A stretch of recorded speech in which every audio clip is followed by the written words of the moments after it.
अध्याय 331 अप्रत्याशित सफलता। प्राचीन सुदृढ़ीकरण विद्या का 5वां स्वर्गीय स्तर। विमलनाथ अखाड़े के नीचे खड़े हुए थे। उनका चेहरा पीला पड़ा हुआ था। उसने किसी को भेजा और कुछ देर के बाद उसने दूसरे व्यक्ति को भी भेज दिया। भाई लॉन्ग यंग भाई कियन ली चून की आपके संप्रदाय के सदस्य ने अखाड़े की लड़ाई के नियम को तोड़ा है और दूसरे नियम को स्वीकारने के लिए स्वेच्छा की है, तो मैं ज्यादा नहीं कहूंगा। क्या हम अब इसे शुरू करने की अनुमति दे सकते हैं? दो बूढ़ों में से एक, जिसने अब तक कुछ नहीं कहा था, अचानक बोला एक निर्जीव चेहरे के साथ। वरिष्ठ यंगकोंड वरिष्ठ श्वेत, क्या आप उसे अपना हथियार लाने की अनुमति दे सकते हैं? विमलनाथ ने घबराहट में झुककर खड्ग मीनार के दो बुजुर्गों से पूछा। ओह, ये वुजी है। ठीक है, मैं तुम पर भरोसा करूंगा, लेकिन ये 30 मिनट से अधिक नहीं होना चाहिए। ये पहले से नहीं बोलने वाले बुजुर्ग श्वेत गो थे। अर्जुन, जाओ और अपना हथियार लाओ। अर्जुन ने भी सोचा कि अगर वह मौके पर अपने हथियार निकालता तो दूसरों को भी अजीब लग सकता, इसलिए उसने सिर हिलाया और सागर चंद्रा के साथ अखाड़े से बाहर आया। अखाड़े के नीचे बातचीत और शोर हो गई, क्योंकि ऐसी स्थिति काफी समय से नहीं हुई थी।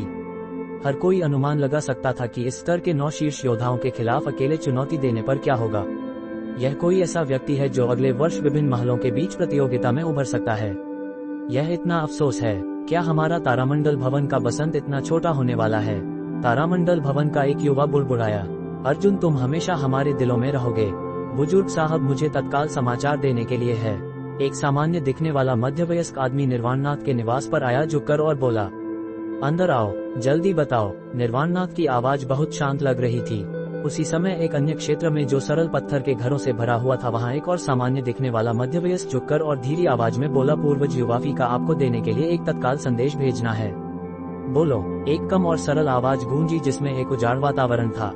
मध्यवयस्क ने अखाड़े पर स्थिति साझा किया और जारी रखते हुए बोला, अर्जुन सर्वोच्च बुजुर्गवार चंद के शिष्य थे, सागर की इकलौती बेटी, और उनकी प्रतिभा अद्वितीय थी।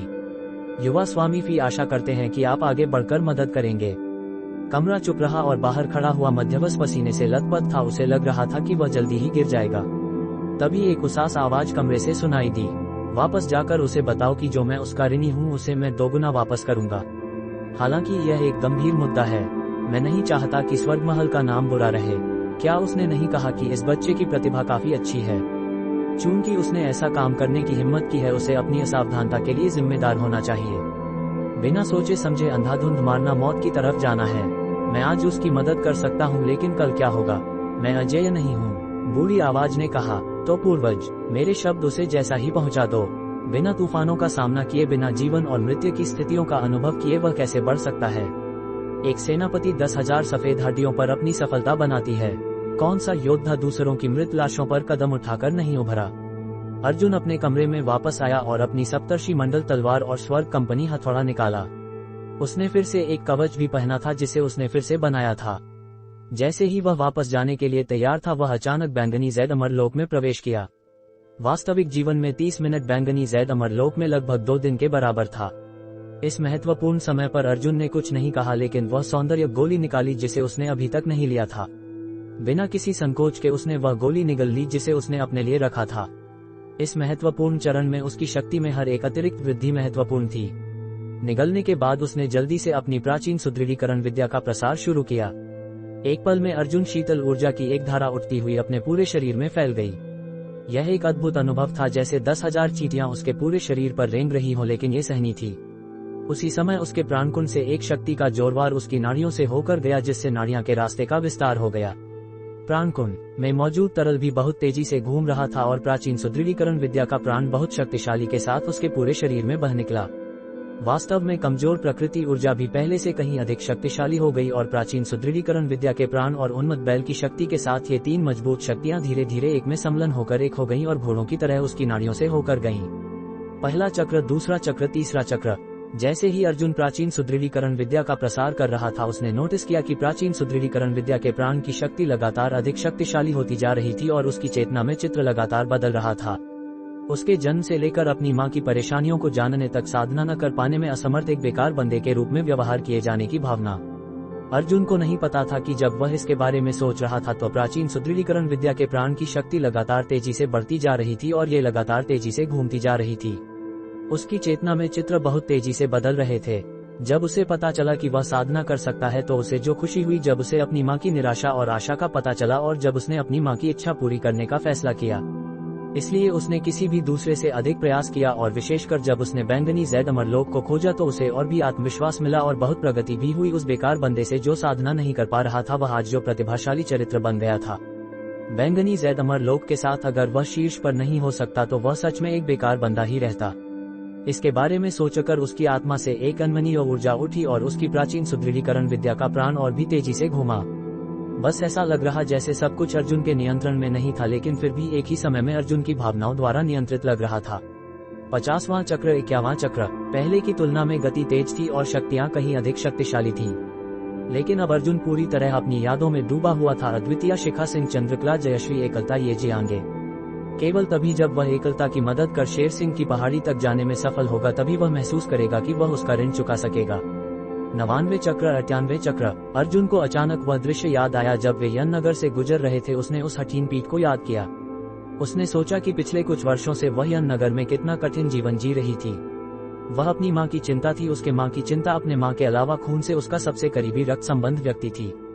वे रक्त से जुड़े थे क्योंकि वह कोई ऐसा व्यक्ति थी जिसे उसकी मां ने गर्भावस्था में 10 महीने बिताकर पैदा किया था। मैं नहीं मर सकता, मैं निश्चित रूप से नहीं मरूंगा, अर्जुन ने दिल में जोर से चिल्लाया। उसके पूरे शरीर का वातावरण तुरंत फफीकारा उठा, एक ऐसी ऊंचाई तक जो पहले कभी नहीं पहुंचा था। 99वें चक्र। तभी प्राचीन सुदृढ़ीकरण विद्या जो 99वें चक्र तक पहुंच गई रुकी नहीं। एक विशाल वातावरण के साथ जुड़कर अर्जुन ने जोरदार चिल्लाया। उस क्षण उसने किसी बाधा को तोड़ दिया था। टूट। ऐसा लग रहा जैसे उसने किसी बाधा को तोड़ दिया हो। अर्जुन ने आंखें खोली, उलझन में अपने शरीर में विस्फोट की तरह उठ रही शक्ति की लहर की प्रशंसा करते हुए। हालांकि अब उसे उस अद्भुत अनुभव की परवाह नहीं थी। अर्जुन को केवल पता था कि उसने सफलता प्राप्त कर ली थी। यह इतना अचानक प्रकट हुआ था कि उसे अपने आश्चर्य का प्रतिक्रिया करने का भी समय नहीं मिला। प्राचीन सुदृढ़ीकरण विद्या का 5वां स्वर्गीय स्तर। अर्जुन को रोने का मन किया। इस महत्वपूर्ण मोड़ पर सफलता प्राप्त करने का विचारा। अर्जुन बहुत लंबे समय तक वहां खड़ा रहा, नहीं हिला, उसका दिमाग पूरी खाली था। जब कोई शोक की खबर सुनता है तो उनका दिमाग खाली हो जाता है, लेकिन कोई बहुत बड़े आश्चर्य और खुशी से भरी होने पर भी पूरी तरह सन्न हो सकता है। हा हा हा। अर्प अचानक फटा और इतना जोरदार हंसा कि उसकी आंखों से आंसू बह निकले। इस बार वह हंसा हंसा कर रोया। अपनी आवाज भरी होने तक वह अपनी अत्यंत खुशी को व्यक्त करने में असमर्थ था और अपनी भावनाओं को बाहर निकालने के लिए वह इतना पागलपन में हंस सकता था। शुरू से अब तक बैंगनी जैद अमरलोक में आधा दिन बीत चुका था। जब अर्जुन की आवाज बूढ़ी हो गई तो उसने हंसना बंद कर दिया, फिर धीरे से अपनी आंखें बंद की और अपने शरीर में बदलावों को महसूस किया। उसके प्राणकुंड में स्वर्ण तरल था जो चेरी के आकार का था, अंडे के आकार में बदल गया। ये चौथे स्वरभूमि स्तर पर जब वह था उससे और भी सघन और संघनित दिखता था। उसकी नाड़ियां अपने मूल आकार से 1/3 बढ़ गईं। उसकी हड्डियां, मांसपेशियां, अंगात्मिक ऊर्जा सब करी लगभग 1 गुना बढ़ गया। उसने अपने प्राचीन सुदृढ़ीकरण विद्या के प्राण के प्रवाह की गति बढ़ा दी जो पूरे समय से स्वचालित चल रहा था। एक शक्तिशाली ऊर्जा की लहर उठी, जैसे एक भारी पहाड़ की तरह या एक साथ 1000 घोड़े एक साथ दौड़ने की तरह। अर्जुन ने मुस्कुराया। चौथे स्वरभूमि स्तर के शिखर पर रहते हुए उसकी क्षमता 1 से अधिक गुना बढ़ गई थी। अर्जुन ने अपनी नई प्राप्त शक्ति से वापस वही करना शुरू किया, हर बार पूरी शक्ति के साथ। आखिरकार अर्जुन बैंगनी जैद अमरलोक में रह सकता था 5 दिन। उसने अपनी जानी हर एक तकनीक का प्रदर्शन किया, हर बार पूरी शक्ति के साथ। अरमिची शक्ति को स्थिर करने के लिए अर्जुन का लक्ष्य पिछले 2 दिनों की कड़ी मेहनत से अपनी प्राप्त शक्ति को स्थिर करना था। बड़ी शक्ति वाला व्यक्ति 10 योद्धा कला जानता व्यक्तियों को हरा सकता था। शुरू से अधिकांश युद्ध तकनीक पहले से ही एक अविश्वसनीय स्तर तक पहुंच चुकी थी, भूख क्षेत्र तक। उसके साथ उसकी सफलता के साथ उसकी शक्ति, गति, रक्षा बहुत बढ़ गई। ये स्तर में वृद्धि थी, बिल्कुल दिव्य अवस्था। प्रथम श्रेणी से दूसरी श्रेणी तक पहुंचने जैसा वह दिव्य अवस्था से युद्ध राजा तक पहुंचना था। ये दिव्य अवस्था श्रेणी 1 से 2 तक पहुंचने जैसा सरल नहीं था। सफलता प्राप्त करने के बाद अर्जुन का निष्कर्षण ये था कि चाहे ताइची हो या सहस्त्र चोटी तकनीक, जब वह अपने स्वर्ग कंपनी हथौड़े के साथ इस्तेमाल किया जा सकता था या उसकी सबसे शक्तिशाली तकनीक भी हो सकती थी, सभी एक नाजुक बदलाव से गुजर गईं। एक अधिकारशाली वातावरण स्वाभाविक बना। झूठा स्वर्ग मंचल। अर्जुन जानता था कि यह एक के साथ एक से पहले चरण से पहले था, जिसका अर्थ था वह स्वर्ग के साथ एक होना, जिसका मतलब था कि वह स्वर्ग से एक कदम दूर था। हालांकि ये भी गूढ़ क्षेत्र का शिखर था। यहाँ तक पहुँचने वास्तव में अधिकांश योद्ध राजा श्रेणी के शिखर पर इसी स्तर पर फंसे रहे थे। 1-2 दिन बीते। अर्जुन एक ऐसा जानवर था जिसे थकान नहीं आता। अर्जुन अभ्यास में वह अभिज्ञता अपना नया प्राप्त कर रहा था। अर्जुन ने पिछले 2 दिन के कठिन परिश्रम के परिणामों से बहुत संतुष्ट था। अब भले ही जीवन और मृत्यु की लड़ाई में उसके पास सागर के सामने जीत नहीं जीत जा सकता, सागर छठवें श्रेणी के युद्ध राजा श्रेणी के शिखर पर था। अर्जुन महसूस करता था कि वह छठवें श्रेणी युद्ध राजा के शुरुआरंभी चरण में अधिकतम पर था। हालांकि बाकी 9 लोगों के खिलाफ जैसे वह सावधान रहा तो बहुत बड़ी समस्या नहीं होनी चाहिए। अर्जुन अपनी प्रगति से बहुत खुश था। वह अब 100वां चक्र पर था। जब इसे छठवें स्वर्गीय स्तर तक बढ़ा तो यह शायद 200 चक्र तक सफलता प्राप्त करेगा। 100वें चक्र से 200 चक्र तक, और जब तक वह 5वें स्वर्गीय स्तर के शिखर तक पहुंचेगा वह कितना और शक्तिशाली हो सकता था। क्या वह युद्ध संतों में सर्वोच्च शिखर में हो सकता था? पूरे हरित महाद्वीप में सबसे शक्तिशाली युद्ध संत। अध्याय 332 विनाशकारी हथौड़ा, आकाश फाड़ती बाघ की गर्जना। हरित मेघ महाद्वीप का नंबर 1। अर्जुन अपने विचारों से चौंक गया, लेकिन हिम्मत जुटाकर आगे बढ़ना असंभव नहीं था। इस क्षण अर्जुन ने एक चौड़ा रास्ता देखा जो एक विशाल अवरुद्ध आकाश की ओर ले जाता था। उसने खाया और अच्छी तरह से आराम किया। अर्जुन ने युद्ध कवच का सूट पहना और केवल आकाश कंपाने वाला हथौड़ा ले लिया। जैसे ही वह सीढ़ियों से नीचे उतरा, उसने देखा कि निर्वाणनाथ और 2 महिलाएं वहां खड़ी थीं। दोनों महिलाओं की आंखों में आंसू और चिंता थी, इतनी कि उनकी आंखें लाल हो गई थीं। जब उन्होंने अर्जुन को देखा तो वे कुछ नहीं कह सकी, बस उसे घूरकर देखती रहीं। निर्वाणनाथ के चेहरे पर भी वही चिंता थी, लेकिन जब उसने अर्जुन को देखा तो उसने उसे एक अजीब नजर से देखा, फिर जोर से हंसा। अच्छा, हाँ, अच्छा। अर्जुन, मृत्यु तक लड़ो, दया करने की कोई जरूरत नहीं है। याद रखो, सब कुछ तुम्हारे जीवन रक्षा के लिए है। निर्वाणनाथ ने हंसकर कहा। बूढ़े, ये सब क्या है? अर्जुन अत्यंत चौंक गया। ऐसा लग रहा था कि बूढ़े को उसके स्तर बढ़ने का पता चल गया था। अभी भी अर्जुन को संदेह था कि बूढ़ा आदमी युद्ध राजाओं में सबसे मजबूत हो सकता है। अखाड़े पर वापस लौटकर बहुत से लोगों ने अर्जुन का पूरे शरीर पर स्वर्ण कवच देखा। कपड़े आदमी को बनाते हैं, और अर्जुन एक सुंदर और सुसंस्कृत आदमी में बदल गया था।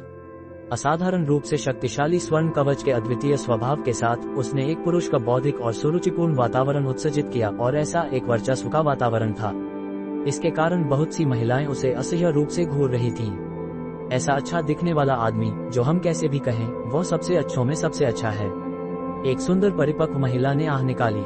बहुत बुरा कि वह हथौड़ा उसकी सुरुचिता को कम करता है, लेकिन यह उसके वर्चस्व में बहुत कुछ जोड़ता है।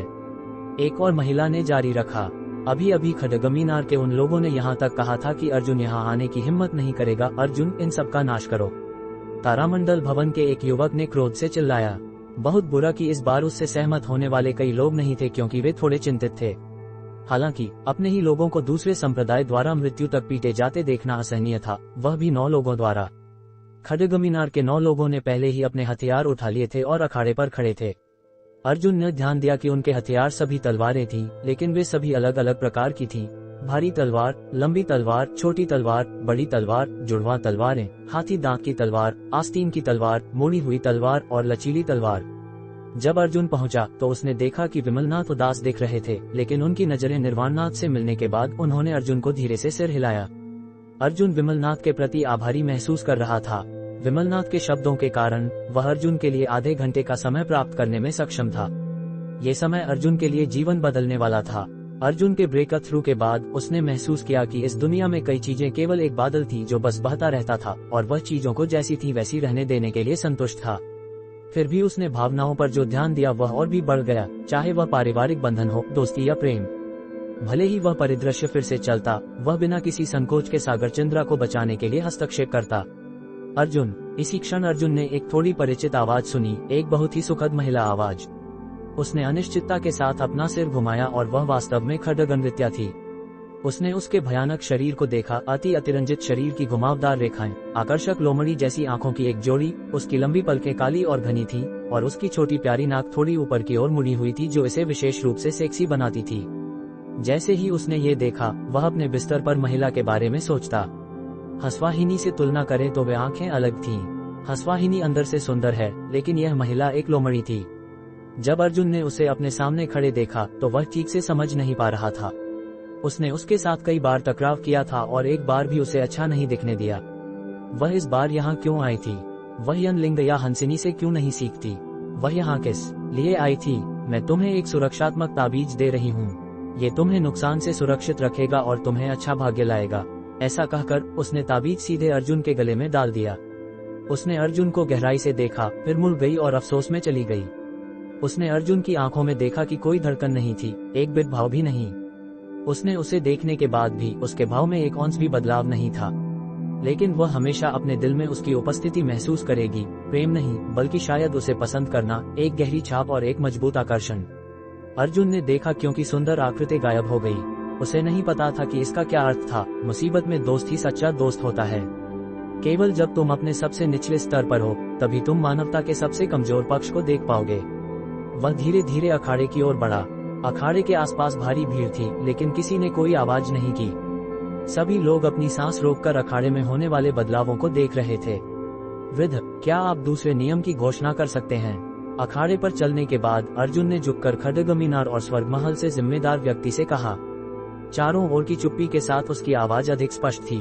ठीक है, क्योंकि स्वर्ग महल शिष्य अर्जुन ने अखाड़ा नियम तोड़ा है और स्वेच्छा से स्वर्ग महल और खड्ग मीनार के दूसरे नियम को स्वीकार किया है। उसने खड्ग संप्रदाय के 9 योद्धाओं के साथ मृत्यु तक द्वंद्व युद्ध करना स्वीकार किया है।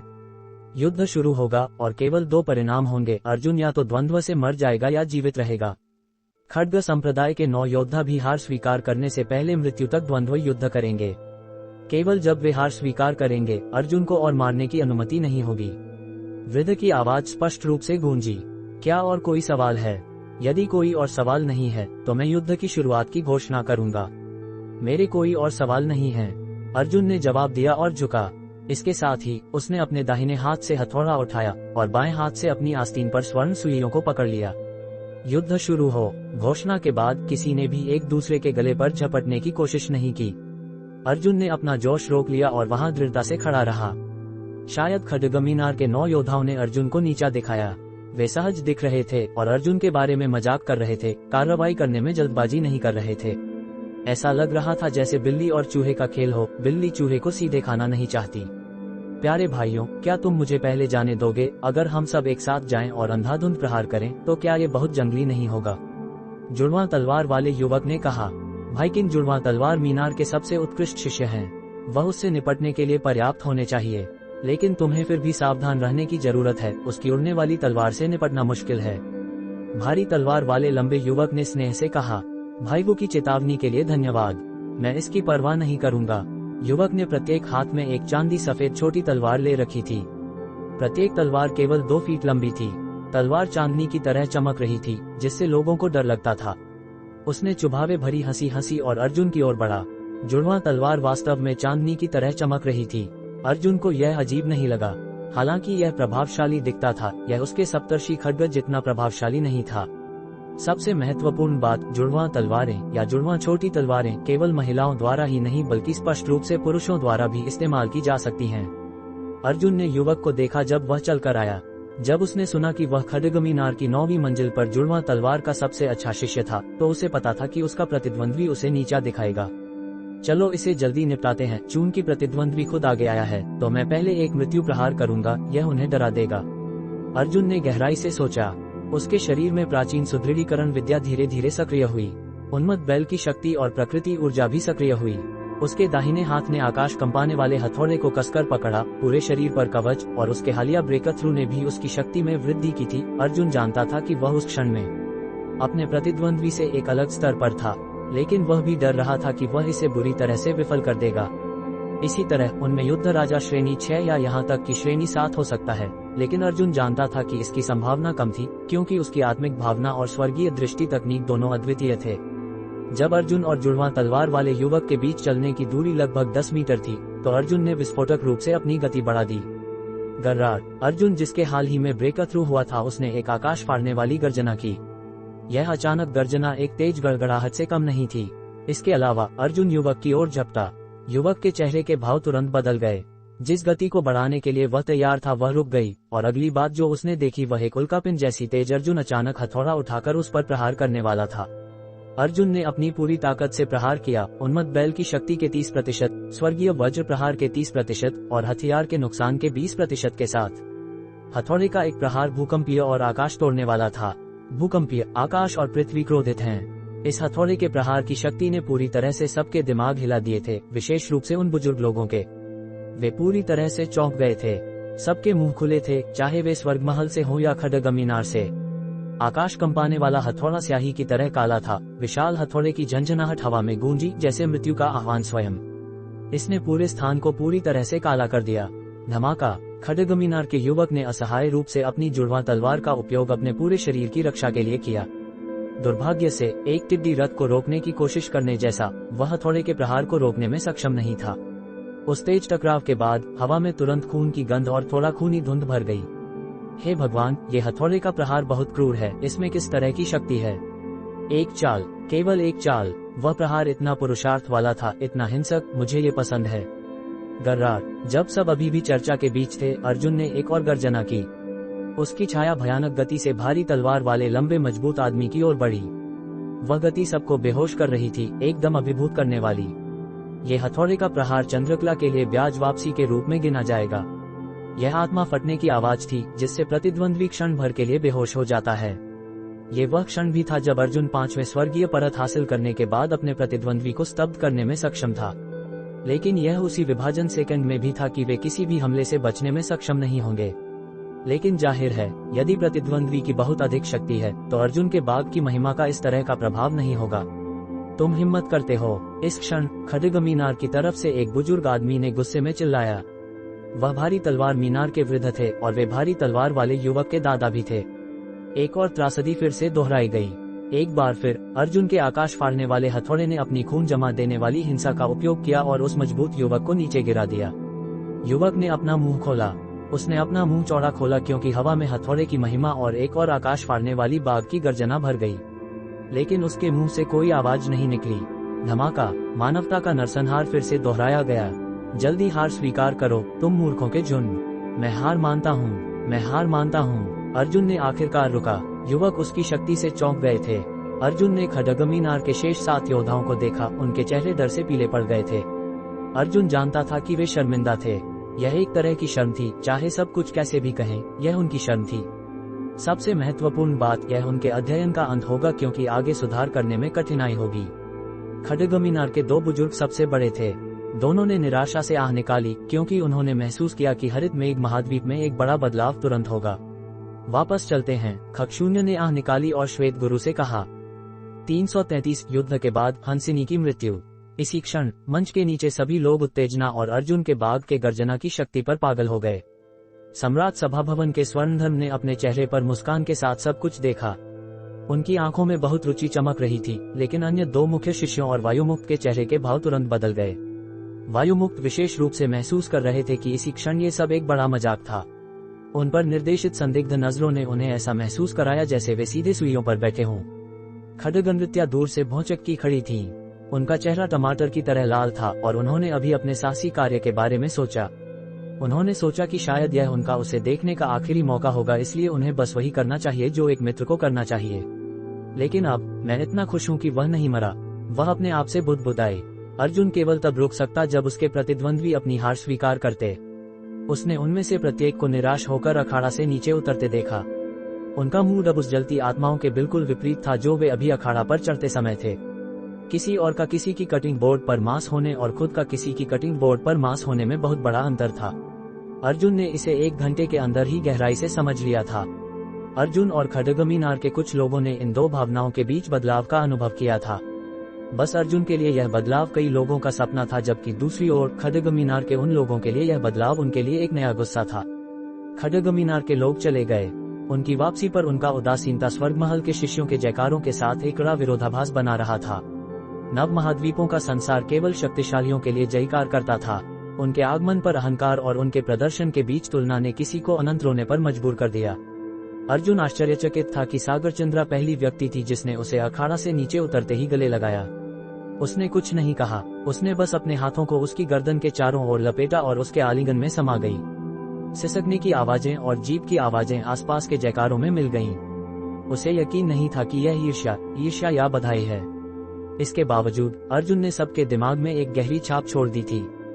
2 महिलाएं, निर्वाणनाथ और विमलनाथ के साथ साथ तारामंडल भवन के लोग सबसे ज्यादा खुश थे। इस प्रतियोगिता के बाद इस वर्ष भवनों के बीच मैच तारामंडल भवन के लिए अब बहुत महत्व नहीं रखता था, क्योंकि अर्जुन के आज के प्रदर्शन ने पहले ही सब कुछ साबित कर दिया था। अचानक की ब्रेक थ्रू ने भी अर्जुन की योजना को गड़बड़ा दिया था।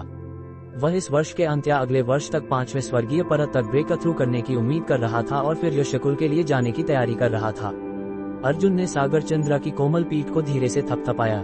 अग्निज्वाला भी अर्जुन के कसे हुए बाहों में खुद को दबा लिया, जिसने सभी की आंखें इस दृश्य को देखकर फैला दी। अर्जुन की आंखें भी फैल गईं, क्योंकि यह पहली बार था जब उसकी बाहों में 2 महिलाएं थीं। कोई इस भावना को केवल तब समझ सकता था जब उन्हें इसका स्वाद आता। यही कारण था कि कई पुरुष एक ही समय में 2 लड़कियों के साथ खेलना पसंद करते थे। हालांकि उसने असाधारण दिव्य सुंदरता की 2 महिलाओं को पकड़ा था, उसका मन शांत था। विमलनाथ ने दूर से 3 युवाओं को खुशी से देखा। खड्गनृत्या ने दूर से देखा जैसे 2 महिलाएं उसके आलिंगन से निकल गईं। उसे भ्रम हुआ, बहुत भ्रम। हालांकि उसे बहुत दुख नहीं हुआ, क्योंकि यह तरह की स्थिति पहले से ही उसकी अपेक्षा में थी। उसे पता था कि उसकी योग्यताएं और बुद्धि कम नहीं थी और कुछ ने कहा कि यह बहुत अधिक थी। फिर भी वह उसके प्रति आसक्त होने में मदद नहीं कर सकी। हालांकि उसने अपेक्षा की थी कि उसकी कोई महिला है, और आज उसने उन्हें आखिरकार देख लिया। 2 सुंदरताएं जो अपनी पीढ़ी में अद्वितीय थीं, उनकी सुंदरता इतनी विनाशकारी थी कि यह साम्राज्यों को गिरा सकती थी।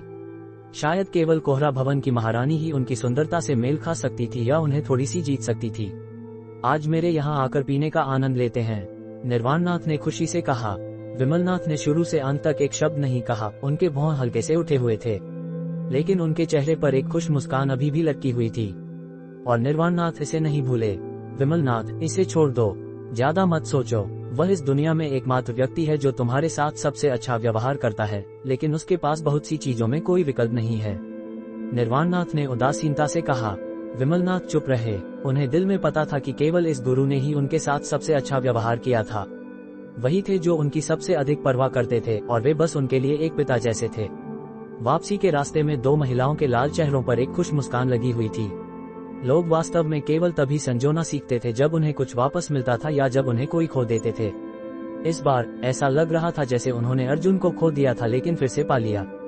अर्जुन, तुम्हारी शक्ति वास्तव में अप्रत्याशित थी। यदि परमपितामह को पता होता तो उन्हें योजनाओं के लिए अपना दिमाग नहीं घुमाना पड़ता। वे यहाँ तक कि सभी को स्वर्गमहल में रहने देने के लिए तैयार थे। परमपितामह, अर्जुन, कुछ और मत कहो। मैं सागर चंद्रा की रक्षा नहीं कर पाया, लेकिन मैं उससे संबंधित सभी को अपनी जान से रक्षा करूंगा। व्यक्ति जिसे तुम्हें वास्तव में धन्यवाद देना चाहिए वह तुम्हारे चाचा विमलनाथ हैं। उन्होंने वास्तव में तुम्हारे लिए अपनी शपथ तोड़ दी, निर्वाणनाथ ने आह निकाली। अर्जुन चुप रहा, लेकिन वह अपने दिल में सब कुछ याद रखेगा। लोग जिन्होंने उसके साथ ईमानदारी से व्यवहार किया था और जिनका उस पर उपकार था, वह उन्हें 100 या 1000 गुना वापस देगा। उन्होंने निर्वाणनाथ के निवास पर दोपहर का भोजन किया। सभी खुश थे, विशेष रूप से अर्जुन। उसके सामने एक बड़ा रास्ता खुला था और उसे बस उस पर कदम रखना था। अर्जुन, तुम्हारी योजनाएं क्या हैं? निर्वाणनाथ ने अर्जुन की ओर देखा जब उसने भोजन के बाद चाय पी। मैं आधे साल बाद घर लौट जाऊंगा। यदि सब कुछ ठीक से होता है तो मैं जल्द ही स्वर्गमहल लौट आऊंगा। मैं लंबे समय तक नहीं रह सकता क्योंकि मैं बाहर की दुनिया का पता लगाना चाहता हूँ। अर्जुन ने एक पल के लिए विचार करने के बाद धीरे से कहा, लेकिन उसकी आवाज में दृढ़ता भरी थी। अच्छा आदमी, तुम्हें ऐसा करना चाहिए। ये सोचने का बहुत अच्छा तरीका है। निर्वाणनाथ ने कुछ भी पूछा नहीं। उनकी आवाज का स्वर नर्म था और उनके चेहरे के भाव अपरिवर्तित रहे। परमपितामह, अर्जुन याद रखता है कि आपने उसके लिए क्या किया है और वह इसे कभी नहीं भूलेगा। अर्जुन ने मुस्कुराया, लेकिन उसने वापसी के बारे में कुछ भी नहीं कहा। उसे पता था कि परमपितामह ने ये सब उन चीजों के लिए नहीं किया था। इसके साथ ही अर्जुन स्वर्गमहल में सबसे ज्यादा चर्चा किए जाने वाले विषय बन गया था। हाल ही में स्वर्गमहल में एक अप्रत्याशित विजेता उभरा था और सभी ने अर्जुन के हथौड़े और उसकी शक्ति के बारे में बात की। कपास भवन के एक मंडप से एक सुंदर महिला ने अपने बगल में खड़े मजबूत और हैंडसम युवक से कहा, क्रूरदंत, तुम अर्जुन की शक्ति के बारे में क्या सोचते हो? उसकी आवाज एक पक्षी की तरह स्पष्ट और मधुर थी, लेकिन थोड़ी आलसी और बिगड़ी हुई भी। यदि अर्जुन यहाँ होता तो वह इस लड़की को पहचान लेता। वह हंसिनी थी, वह लड़की जिसे उसने पागल कहकर अपमानित किया था। क्या हुआ बेबी? क्या यह इसलिए है क्योंकि मैंने तुम्हें पर्याप्त खिलाया नहीं है इसलिए तुम उसके साथ करना चाहती हो? क्रूरदंत नामक आदमी ने हंसिनी को गले लगाया और हंसा। उसके दृढ़ चेहरे पर गहरी आंखों में पशुवत सहज बोध के साथ चमक रही थी। क्रूरदंत, मैं इसे फिर से दोहराती हूँ, मुझे उसके लिए कुछ भी महसूस नहीं होता और न ही मैं उसके साथ किसी भी तरह से जुड़ना चाहती हूँ। हमेशा मुझे उसके साथ जोड़ना बंद करो। हंसिनी ने अचानक गुस्से में कहा, तुम छोटी रंडी, तुम क्रूरदंत की महिला हो। दूसरे पुरुषों के बारे में सोचना, मुझे अनदेखा करने की कैसी हिम्मत? क्रूरदंत की आंखों में गुस्सा और भी अधिक जल रहा था। तुम मुझे डांट रहे हो। तुम दूसरे लोगों की अफवाहों पर मुझसे ज्यादा विश्वास करते हो। मुझे छोड़ो। हंसिनी ने अपना वाक्य समाप्त करने के बाद आदमी को घूरकर कहा, तुम पर विश्वास करूं? क्या तुमने कभी महसूस किया कि तुम कितनी खुश दिखती हो जब भी तुम अर्जुन का जिक्र करती हो? कोई भी जान सकता है कि तुम्हें उस आदमी ने चोट चुका है तुम्हारे चेहरे पर उस रंडी जैसे देखने से। क्रूरदंत ने तिरस्कार से नाक भौंकी। अगर ऐसा है तो हमारे साथ रहने का क्या मतलब है? मैं आज तुम्हारे साथ साफ तौर पर संबंध तोड़ लूंगी क्रूरदंत। अब से हम अजनबी हैं, हंसिनी ने दर्द से कहा। उसने उसकी आंखों में चोट की चमक देखी। हा, तो तुम्हारी लोमड़ी की पूंछ उजागर हो गई। जैसे ही मैं यह उठाता हूँ तुम तुरंत अलग होने की बात करती हो। तो तुम उस हरामी को खोजने में इतनी जल्दबाजी में हो? क्रूरदंत ने अपने क्रोध में जोर से हंसा। मैं तुम्हारे बारे में गलत थी। मैंने इतने छोटे और आत्मविश्वासी मूर्ख जैसे तुम्हें क्या देखा? हंसिनी ने गुस्से में थूका और जाने वाली थी। तुम जाना चाहती हो? जाने से पहले कुछ मजा करते हैं। कमरे में 4 लंबे और मजबूत युवक सामने आए। यदि तुम अर्जुन नामक उस आदमी को एक सौदा दे सकती हो तो तुम्हें हम भाइयों को भी देना चाहिए। आइए सब मिलकर इसका आनंद लें। क्रूरदंत की आंखों में वासना चमक रही थी। उसने तय किया कि वह हंसिनी का उपयोग एक इनाम के रूप में करेगा जिससे वह उसे छोड़ने से पहले अपने भाइयों का उपकार वापस दे सके। हंसिनी ने डर के साथ उसे देखा और अपने फेफड़ों की ऊपर तक चिल्लाए, व्यभिचारी जानवर, क्या तुम्हें डर नहीं है कि तुम्हें हंसकुल द्वारा काट दिया जाएगा? क्रूरदंत ने हंसिनी को देखा। उसके चेहरे के भाव में कोई बदलाव नहीं था। फिर उसने बाकियों के साथ नजरें मिलाईं। शायद यह उसकी पशुवत वासना और इच्छा के कारण था। क्रूरदंत अचानक शरारत से हंसा। मैं तुम्हें जीने देने वाला था, लेकिन ऐसा लगता है कि आज नहीं। मजा करो भाइयों, अपनी पूरी ताकत से खेलो, उसे मौत तक खेलो। क्रूरदंत ने सबको संकेत दिया। बाकी लोग हंसिनी के सुंदर चेहरे और उनके अच्छी तरह विकसित घुमावदार आकृति की प्रशंसा कर रहे थे। उनकी त्वचा इतनी नम थी और उनकी सुंदर आंखें शरद ऋतु के पानी की तरह थीं। उनमें डर की छाप उन्हें बहुत दयनीय बना रही थी और इसने उनकी यौन इच्छाओं को बढ़ा दिया। मैं बलिदान दूंगी लेकिन तुम सबको अपनी मर्जी चलाने नहीं दूंगी। हंसिनी ने अपनी आंखों में जहर के साथ क्रूरदंत को देखा और फिर अचानक अपने चेहरे की ओर अपना हाथ बढ़ाया ताकि उन्हें मौका न मिले। यह अचानक था और बिना किसी संकोच के। कोई भी उसे रोक नहीं सकता था, भले ही वे चाहते।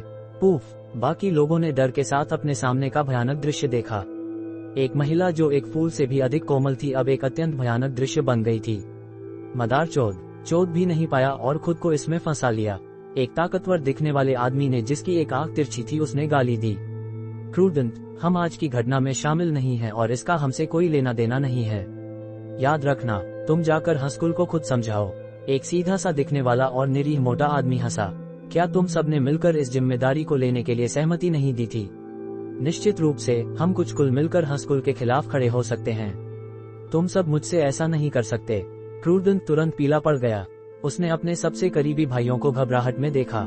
बेवकूफ बच्चे, जागो। हमने उसे अपनी उंगली भी नहीं लगाई और वह तुम्हारी प्रेमिका है। हमारा कुल हमारा नहीं है। हमारे पास अपने कुल में बोलने का कोई अधिकार नहीं है। ठीक है, तुम स्वयं सोचो क्या करना है, एक छोटे कद के आदमी ने कहा। और यह आदमी क्रूरदंत की एक बार जान उधार लेता था, लेकिन मानवीय स्वभाव अनुमानित था और आत्महित सबसे ऊपर था। जब एक बड़ी आपदा आती है तो सभी अलग अलग उड़ जाते हैं। तुम ऐसा कैसे कर सकते हो? क्या तुम सबके पास वफादारी की थोड़ी सी भी आत्मा नहीं बची है? क्रूरदंत ने जल्दबाजी में कहा।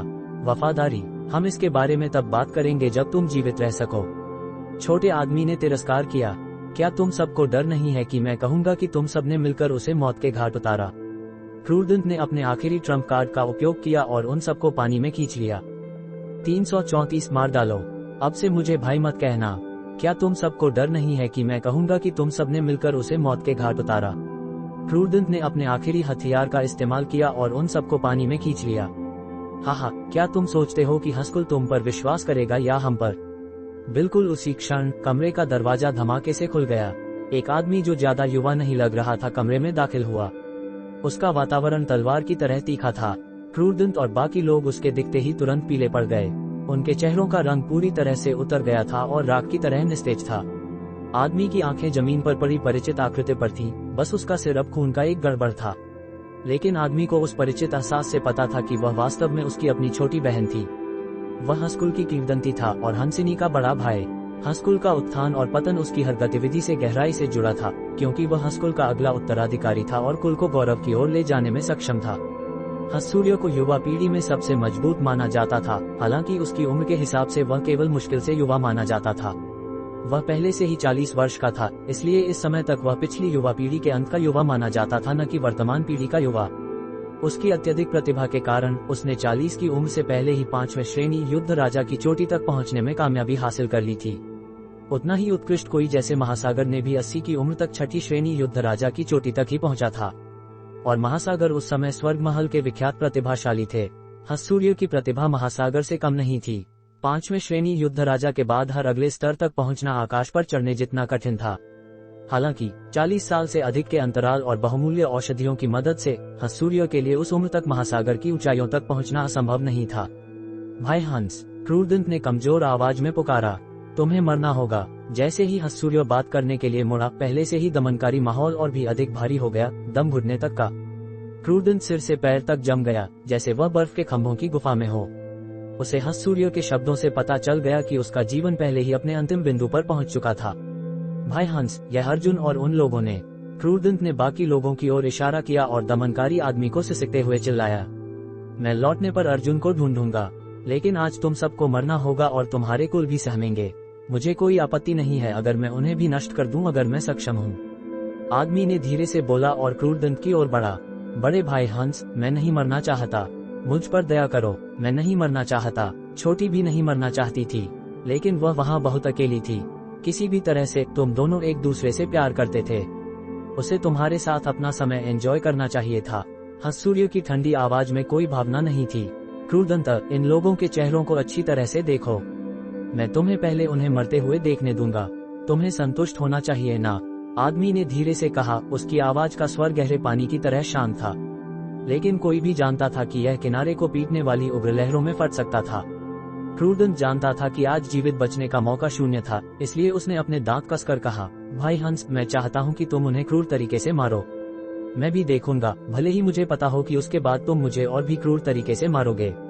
मैं तुम्हारी अंतिम इच्छा पूरी करूंगा। हसूर्य अपना वाक्य समाप्त करते ही तेजी से लोगों में से एक की ओर झपटा। बाकी 3 लोग भागने की कोशिश कर रहे थे, लेकिन वे 3 कदम से ज्यादा उठाने से पहले कर्ज की आवाज सुनाई दी। आतंक और निराशा की चीखें जल्दी ही आईं। 3 लोग जमीन पर लकवाग्रस्त गिर गए, उनकी रीढ़ की हड्डी कुचल गई थी। धमाका। पहले व्यक्ति की पसलियां जिस पर हसूर्य ने हमला किया था वह चकनाचूर हो गईं। यह उसे मारने के लिए पर्याप्त नहीं था या उसे बेहोश करने के लिए पर्याप्त दर्दनाक नहीं था।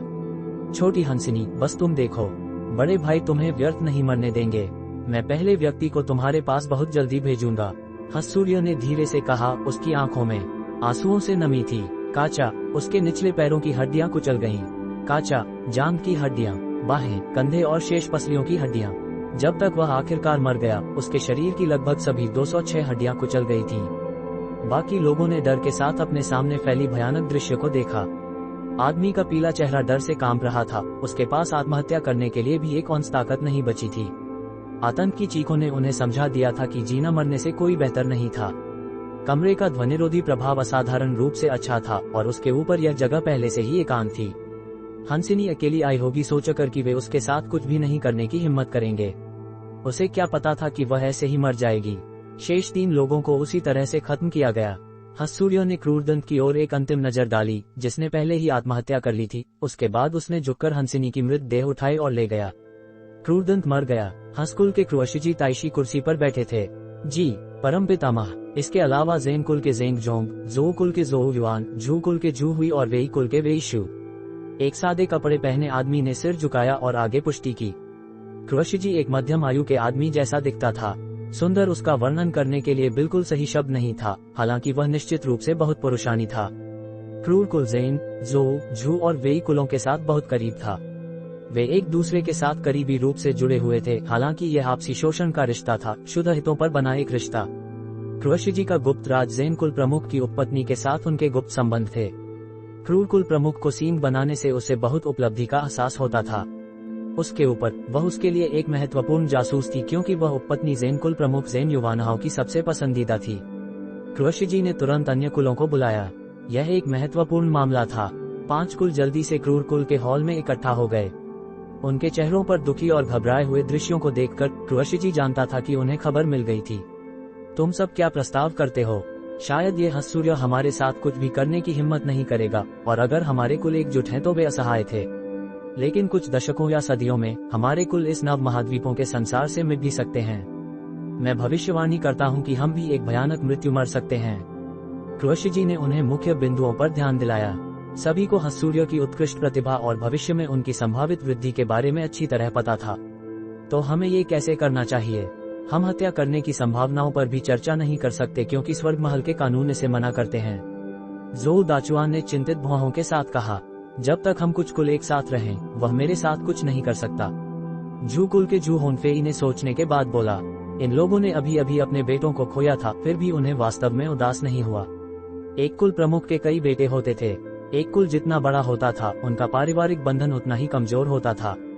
सब कुछ केवल कुल के निरंतरता के इर्द गिर्द घूमता था। होनफेई, ये सच है कि हम कानून का उल्लंघन नहीं कर सकते, लेकिन कुछ परिस्थितियों में ऐसे लोग होते हैं जिन्हें कानूनों से छूट मिल सकती है। जब वह समय आएगा, अगर हमारे 5 कुल एकजुट होंगे, तो हम तुरंत निरपेक्ष शक्ति को भी गिरा सकते हैं। कृषि इन लोगों के बीच उच्च स्थिति में लग रहे थे। उनका कुल छोटे कुल हो सकते हैं, लेकिन हसकुल भी बहुत बड़ा कुल नहीं था। इसलिए अगर वे 5 एकजुट हो जाते तो उन्हें वास्तव में हसकुल के खिलाफ मौका मिल सकता था। हम उसे किसी की बाहू को उधार लेकर छुटकारा पा सकते हैं। कृषि ने एक पल के लिए संकोच करने के बाद आखिरकार सुझाव दिया। भाई क्रूर तारामंडल भवन के अर्जुन की बात कर रहे हैं। वेई कुल के वेई शियोंग ने बोला, जो पूरे समय चुप थे। सही, भाई वेई सही कह रहे हैं, लेकिन हम उसकी बाहू कैसे उधार लें? हालांकि वेई शियोंग विचार की लाइन का पालन करने में कामयाब रहे, उन्हें अभी भी कोई अंदाजा नहीं था कि इसे कैसे उधार लें। कृषि ने सभी के उत्सुक चेहरों को मुस्कुराहट के साथ देखा। इससे पहले कि उसने धीरे से जारी रखा, मुझे हसूर्य के व्यक्तित्व की अच्छी तरह से जानता हूँ, और मुझे पता है कि वह अर्जुन को चुनौती देगा। इसलिए हम अर्जुन को लाभ पेश कर सकते हैं। ये सबसे अच्छा होगा अगर वह उसे मार सकता है, या तो कम से कम उसे विकलांग कर दे ताकि वह साधना प्रणाली के मार्ग पर कभी भी कोई उपलब्धि हासिल न कर सके। हमें अर्जुन को प्रभावित करने के लिए क्या उपयोग करना चाहिए, और क्या वह निश्चित रूप से हसूर्य को हरा पाएगा? सबके चुप होने के बाद वेई शियोंग ने आखिरकार वह सवाल पूछा जो सबके दिमाग में था। पैसा, सुंदरियां, खजाने। वह एक युवा आदमी है। कुछ ऐसा होना चाहिए जिसका वह प्रतिरोध न कर सके। हालांकि हमारे कुल पिछले कुछ वर्षों में ज्यादा विकसित नहीं हुए, हमें कुछ सामान बाहर निकालने में कोई समस्या नहीं होनी चाहिए ना? कृषि ने जारी रखा, इससे पहले कि कोई और शब्द बोलता। ओह सही, मैं तुम सबको एक जानकारी में शामिल करूंगा। क्या तुम्हें पता है कि तारा दिवस भवन के विमलनाथ और अर्जुन ने दोनों पक्षों के घायल होने के साथ बराबरी पर क्यों समाप्त किया जबकि बाकी विकलांग थे? तुम कह रहे हो कि यह अर्जुन और वायुकुल के बीच एक सौदा था। वेई शियोंग के चेहरे के भाव उत्साह से भर गए। जब तक हमारे पास वह चीज है जो वह पसंद करता है, हमारे पास उसकी कमजोरी और इसका फायदा उठाने का अवसर है। जब अर्जुन शाम के आसपास अपने निवास पर लौटा तो उसने देखा कि यन लिंग दरवाजे के सामने अगल पीछे चल रही थी और वह उदास दिख रही थी। जैसे ही उसने अर्जुन को देखा, वह रुक गई और शांति से उसका इंतजार किया। जब वह उसके पास गया, यन लिंग ने उससे कहा, भाई अर्जुन, बहन हंसिनी मर गई। हंसिनी? अर्जुन खबर से चौंक गया और उस लड़की को याद किया जिसे उसने पागल कहकर अपमानित किया था।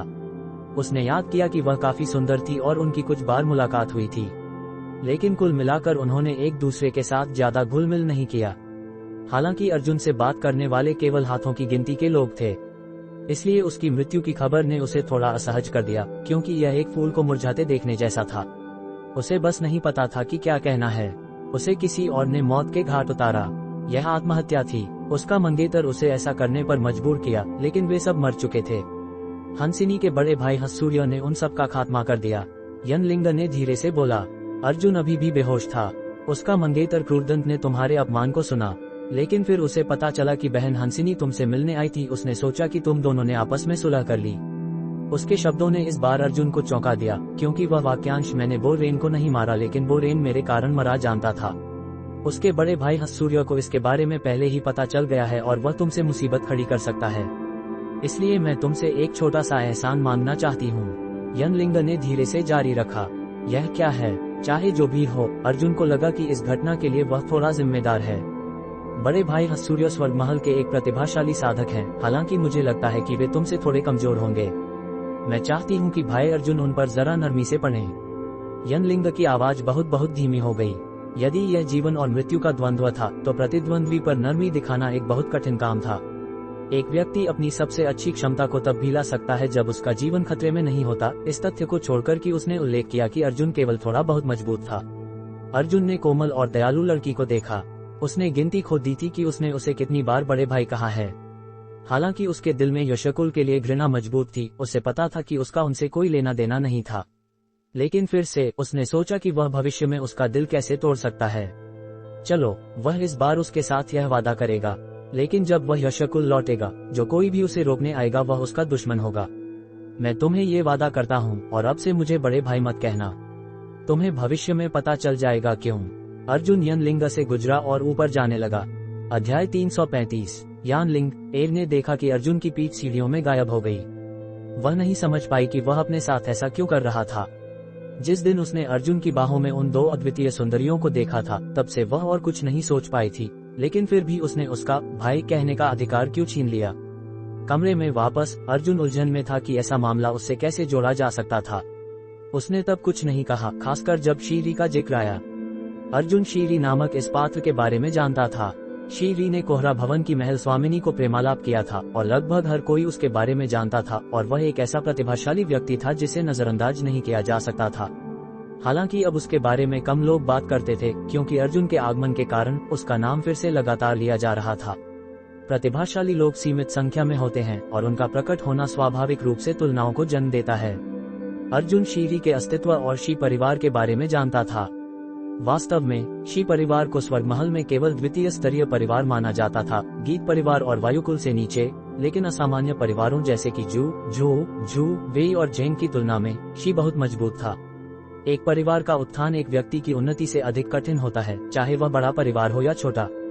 इसके अलावा जब एक परिवार एक निश्चित सीमा तक विस्तारित हो जाता है, तो 2 या 3 शक्तिशाली योद्धा उभर सकते हैं, और बिना किसी ऐसे व्यक्ति के जो सबको परास्त कर सके, इस आकार के परिवार के कुछ छोटे परिवारों में विभाजित होने की संभावना बहुत अधिक हो जाती है।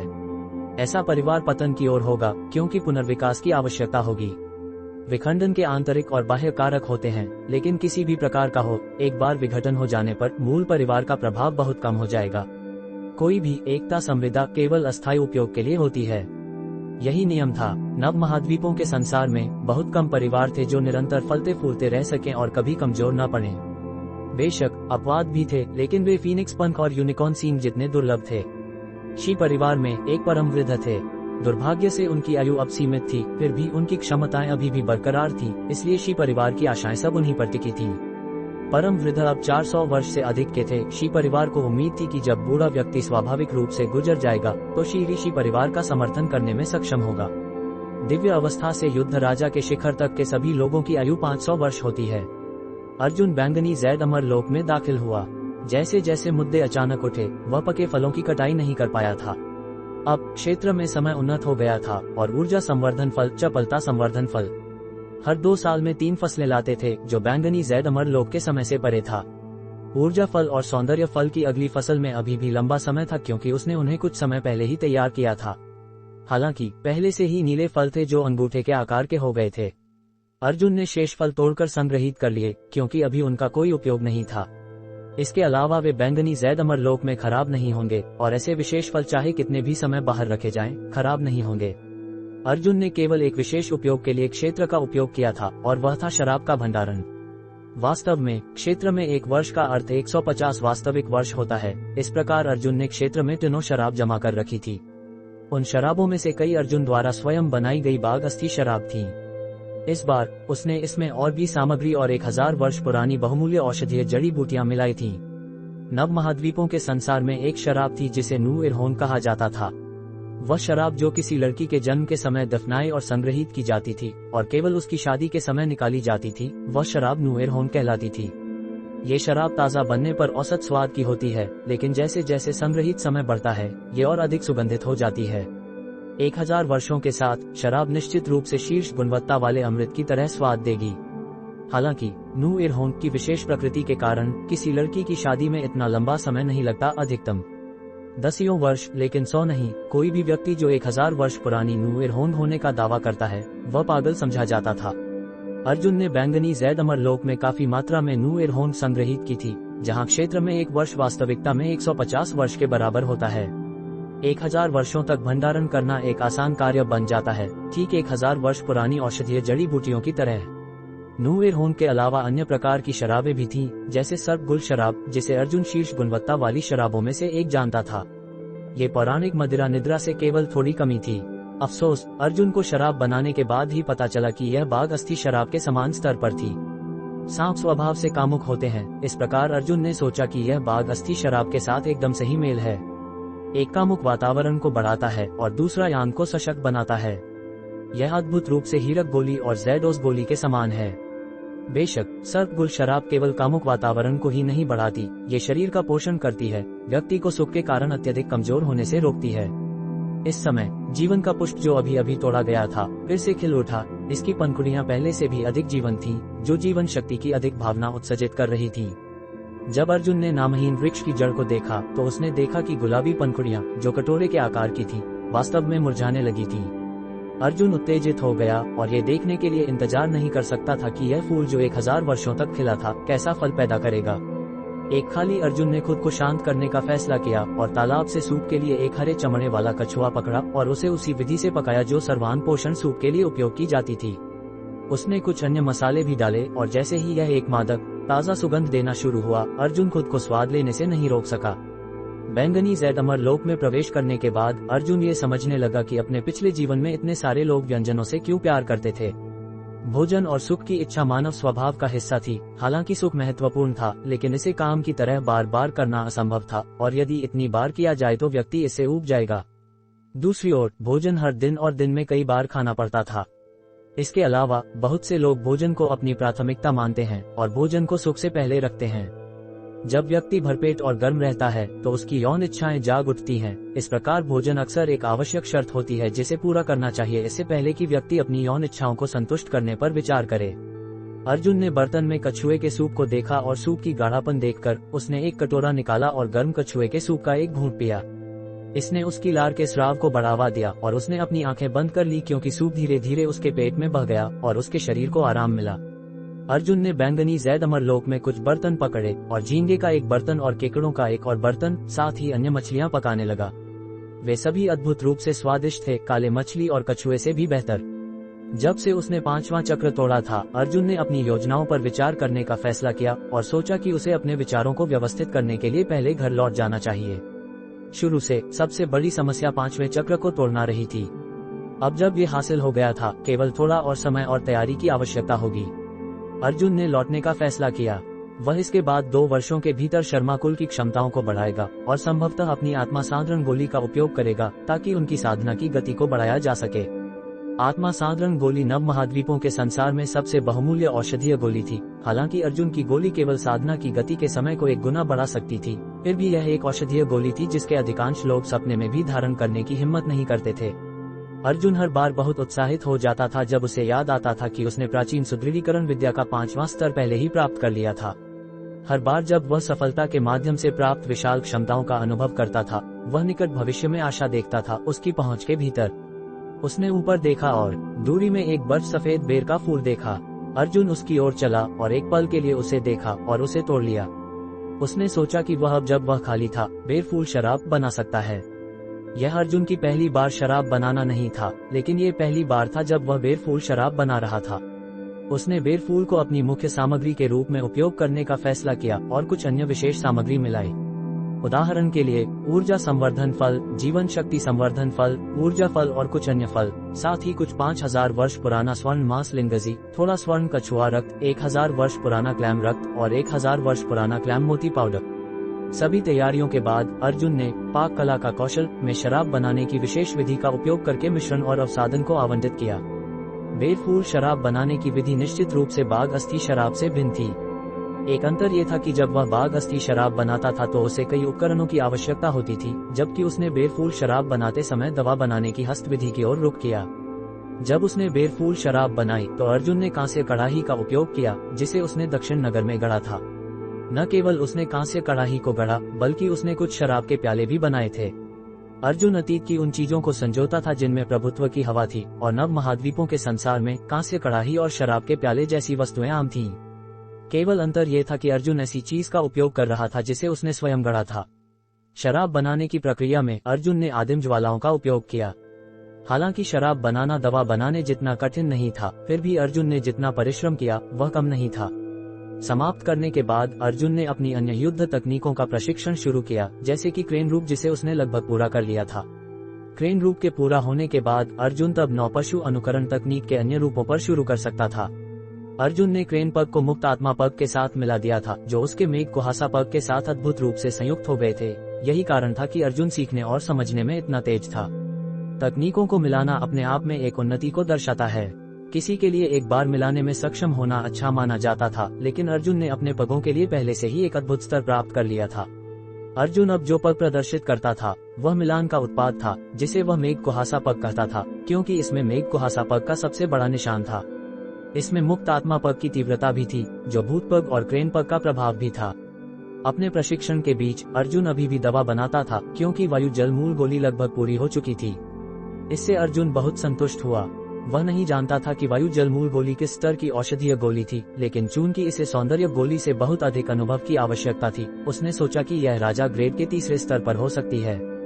राजा ग्रेड के तीसरे स्तर, शायद 3 गुना प्रभाव। अर्जुन का खून इसके विचार से गर्म हो गया। एक गोली का प्रभाव वज्रकर्तन और उन्मत्त बैल की शक्ति के बराबर था, लेकिन अर्जुन जानता था कि वज्रकर्तन का सबसे बड़ा प्रभाव इसके अंत में शून्यता था। आखिरकार इसके हमले का 30% इसे पौराणिक युद्ध तकनीक के शीर्षक के योग्य नहीं ठहराता था। बैंगनी जैद अमरलोक में 3 दिनों के बाद अर्जुन ने चलकर उस कांस्य कड़ाही को खोला जिसमें बेरफूल शराब थी। तुरंत बेरफूल की हल्की सुगंध और एक अजीब ताजा गंध और हल्की कस्तूरी और चंदन की सुगंध आई। इसने व्यक्ति को तरोताजा कर दिया और यह आभास दिया कि यह सौम्य थी और त्वचा को नमी प्रदान करती थी। बेरफूल शराब पानी से थोड़ी सघन थी और रंग स्पष्ट और सबसे शुद्ध बेर सफेद था। ये जीवंत या रंगीन नहीं था, लेकिन इसमें एक शुद्ध ठंडक थी, बिल्कुल बेर के फूलों की तरह।